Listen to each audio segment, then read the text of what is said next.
اور اسی طرح جانور کے بارے میں ایک بات یہ بھی ذہن میں رکھیے، اس موقع پر جس جانور کو ذبح کریں، اگر وہ بکری یا دمبا ہے اسے 1 سال کا ہونا چاہیے۔ ہاں اگر دمبا ہو 6 مہینوں کا لیکن دیکھنے میں سال کا لگتا ہو، آپ اسے بھی ذبح کر سکتے ہیں۔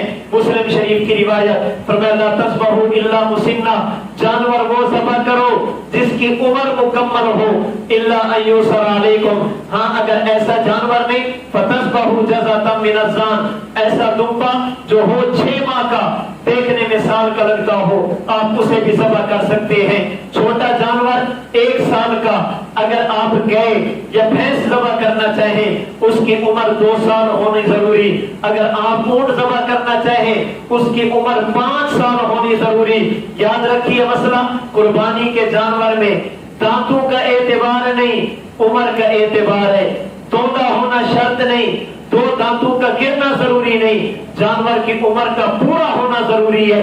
اگر ایک جانور ایسا ہے جس کی عمر پوری ہے اس کے دانت نہیں گرے، قربانی کر دیجئے، اور اگر جانور ایسا ہے جس کی عمر پوری نہیں ہے لیکن اس کے دانت پہلے گر گئے، اس کی قربانی آپ نہیں کر سکتے۔